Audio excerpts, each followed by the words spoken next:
Khadijah radhiyallahu anha menghembuskan nafas terakhirnya di pangkuan Rasulullah Shallallahu alaihi wasallam, tepatnya pada hari ke-11 bulan Ramadan, tahun ke-10 masa kenabian.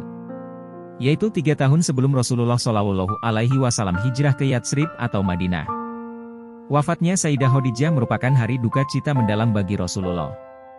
Berikut ini adalah kisah sedih menjelang wafatnya Sayyidah Khadijah.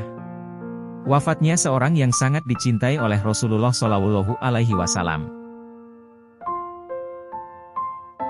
Assalamualaikum warahmatullahi wabarakatuh. Sahabat seiman, betapa besarnya cinta Rasulullah Shallallahu alaihi wasallam kepada Sayyidah Khadijah. Maka dari itu, mari kita cintai pasangan kita seperti Rasulullah mencintai Sayyidah Khadijah. Dalam kitab Al-Busra fi Manaqib Sayyidati Khadijah Al-Kubro, karya Sayyid Muhammad bin Alwi Al-Maliki Al-Hasani, mengisahkan detik-detik meninggalnya Siti Khadijah radhiyallahu anha.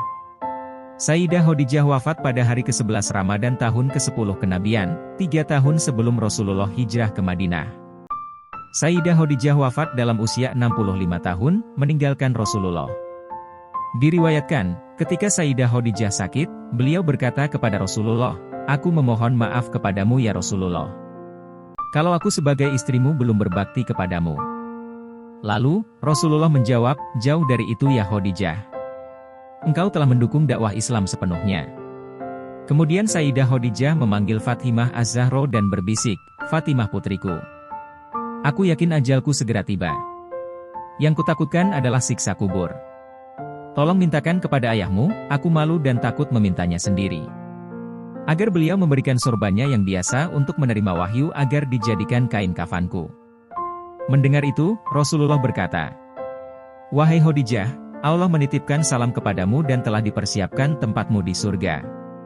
Ummul Mukminin, Siti Khadijah radhiyallahu anha pun kemudian menghembuskan nafas terakhirnya di pangkuan Rasulullah. Didekapnya istri Rasulullah itu dengan perasaan pilu yang teramat sangat. Tumpahlah air mata mulia Rasulullah Shallallahu alaihi wasallam dan semua orang yang ada di situ. Saat itu juga malaikat Jibril turun dari langit dengan mengucap salam dan membawa 5 kain kafan. Rasulullah menjawab salam Jibril dan kemudian bertanya, "Untuk siapa sajakah kain kafan itu ya Jibril?" "Kafan ini untuk Khadijah, untuk engkau ya Rasulullah, untuk Fatimah, Ali dan Hasan," jawab Jibril. Jibril berhenti berkata dan kemudian menangis.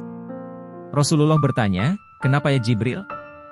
"Cucumu yang satu, Husain tidak memiliki kafan, dia akan dibantai dan tergeletak tanpa kafan dan tak dimandikan," sahut Jibril. Rasulullah berkata di dekat jasad Khadijah, "Wahai Khadijah istriku sayang, demi Allah subhanahu wa ta'ala, aku takkan pernah mendapatkan istri sepertimu. Pengabdianmu kepada Islam dan diriku sungguh luar biasa. Allah Maha mengetahui semua amalanmu. Semua hartamu kau hibahkan untuk Islam. Kaum muslimin pun ikut menikmatinya. Semua pakaian kaum muslimin dan pakaianku ini juga darimu. Namun begitu, mengapa permohonan terakhirmu kepadaku hanyalah selembar sorban?" Terseduh Rasulullah mengenang istrinya semasa hidup. Seluruh kekayaan Sayyidah Khadijah diserahkan kepada Rasulullah untuk perjuangan agama Islam. 2/3 kekayaan kota Mekah adalah milik Sayyidah Khadijah. Tetapi ketika Sayyidah Khadijah hendak wafat, tidak ada kain kafan yang bisa digunakan untuk menutupi jasad Sayyidah Khadijah. Bahkan, pakaian yang digunakan Sayyidah Khadijah ketika itu adalah pakaian yang sudah sangat kumuh dengan 83 tambalan diantaranya dengan kulit kayu. Rasulullah kemudian berdoa kepada Allah subhanahu wa ta'ala. "Ya Allah, ya ilahi Robbi, limpahkanlah rahmat MU kepada Khadijahku, yang selalu membantuku dalam menegakkan Islam. Mempercayaiku pada saat orang lain menentangku. Menyenangkanku pada saat orang lain menyusahkanku. Menenteramkanku pada saat orang lain membuatku gelisah.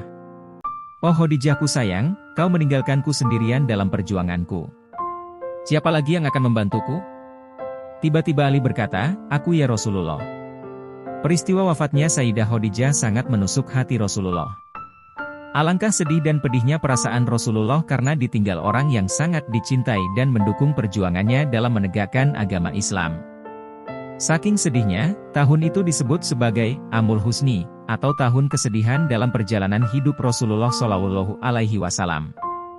Kala itu Rasulullah kehilangan dua orang yang sangat dicintainya, Sayyidah Khadijah dan pamannya Abu Thalib yang selalu mendukung perjuangannya dalam suka dan duka hingga akhir hayat mereka. Kabar wafatnya Sayyidah Khadijah langsung tersebar ke seluruh penjuru kota Mekah. Orang-orang bersedih atas kabar tersebut, mengingat perangai dan akhlak Sayyidah Khadijah yang baik, cerdas, lembut, suka membantu, dan tidak pernah menyakiti orang. Penduduk Mekah dan kabilah sekitar kota berbondong-bondong datang ke rumah duka untuk memberikan penghormatan terakhir kepada Sayyidah Khadijah.